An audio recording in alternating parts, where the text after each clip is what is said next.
Hey, bonjour tout le monde, bienvenue sur la chaîne de Curieux Techno. Si vous êtes comme moi, parfois vous cherchez des petites solutions pour des projets intéressants et cool. Moi, mon projet aujourd'hui, c'est d'avoir accès à ma caméra de mon véhicule. Donc, on a plusieurs caméras dans notre véhicule, que ce soit avec Sentinel ou même la dashcam en cas d'accident. C'est intéressant d'avoir accès rapidement à la vidéo sans être obligé de transférer la clé USB. Puis je sais qu'il y a un forfait chez Tesla qu'on peut payer par mois autour de 13-14 $ par mois, mais j'ai décidé pour l'instant de ne pas le prendre. Puis vu que je suis un curieux, j'aime ça des fois me casser la tête sur des projets. Puis aujourd'hui, j'ai travaillé là-dessus. Donc, j'ai réussi à trouver une application qui s'appelle Sentry Dashcam, qui est une application gratuite disponible sur l'Apple Store et le Google Play, qui permet à l'aide de votre téléphone en Wi-Fi d'avoir accès à votre véhicule. Mais comment on fait? En fait, c'est avec l'aide d'un Raspberry Pi.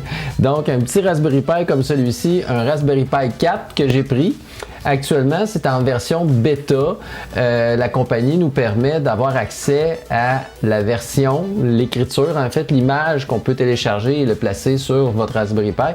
C'est accessible seulement en mode bêta, mais je vais vous expliquer dans quelques secondes comment faire pour avoir accès à la version bêta.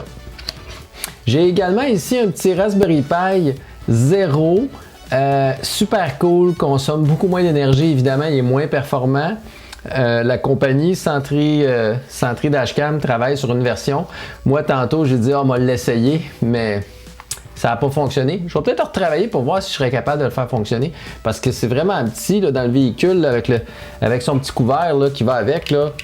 C'est tout sexy, mignon. C'est pas plus gros qu'un petit disque dur, donc ça m'aurait plu. Mais c'est certain que côté Raspberry Pi, j'ai choisi vraiment une grosse boîte, mais on pourrait choisir une boîte un peu plus petite. Donc, avec le Raspberry Pi 4, ça va vous prendre un câble comme celui-ci, d'un côté USB, de l'autre côté USB-C, pour alimenter le Raspberry Pi à partir de votre véhicule.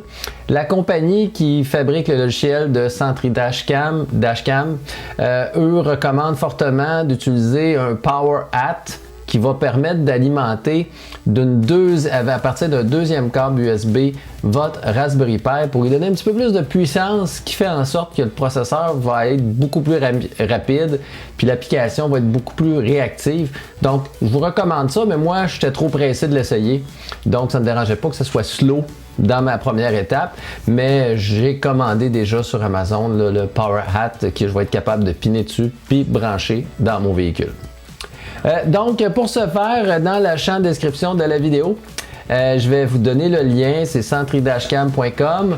On se rend directement ici et un peu plus bas, on va retrouver un lien. Quick Guide, on clique dessus et c'est là qu'on va pouvoir faire notre demande. Un petit peu plus bas ici, Request Beta Access. Lorsqu'on complète le petit formulaire nom, prénom, courriel, on envoie ça.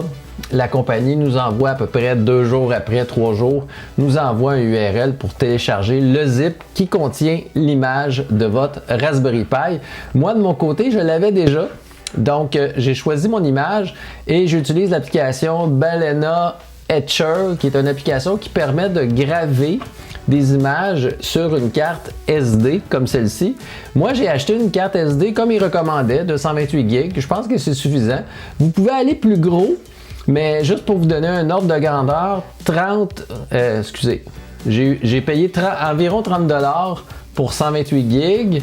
Puis le format de 250 GB était autour de 90 $. Fait que là, c'était pas un bon rapport qualité-prix. Donc, j'y étais avec 128. Certains vont mettre des meilleurs disques durs, beaucoup plus gros. Moi, je préfère faire le ménage dans ma carte, puis je préfère les télécharger quand c'est nécessaire sur mon téléphone. Donc, on choisit l'image, on choisit notre carte ici tout simplement. 128 GB dans mon cas à moi, et je flash directement ma carte comme ça. Et aussitôt qu'elle est flashée et que c'est terminé, je vais pouvoir installer la carte directement dans mon Raspberry Pi et à l'aide du câble qui est ici, on va pouvoir l'alimenter. Votre Raspberry Pi dans votre véhicule va transmettre un signal Wi-Fi et vous allez indiquer le mot de passe I love Tesla et à ce moment-là, vous êtes en mesure de vous connecter à votre véhicule. N'oubliez pas de télécharger l'application de Sentry Dashcam directement, puis elle est gratuite en plus, directement sur votre téléphone. Et à ce moment-là, vous allez avoir accès à votre véhicule, les photos, pas les photos, les vidéos, vous allez avoir accès. Donc, c'était mon petit truc aujourd'hui que je voulais partager. Super simple, c'est vraiment pas compliqué.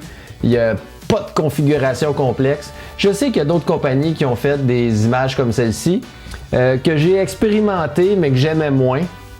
Donc, beaucoup plus complexe, beaucoup plus de problèmes techniques, des adresses IP, du taponnage de fichiers de configuration. Celle-ci, c'est vraiment celle que j'ai trouvée la plus facile pour l'instant. Tellement que je suis jaloux, j'aurais aimé le faire moi-même. Donc voilà, voilà, c'est ce qui complète cette vidéo.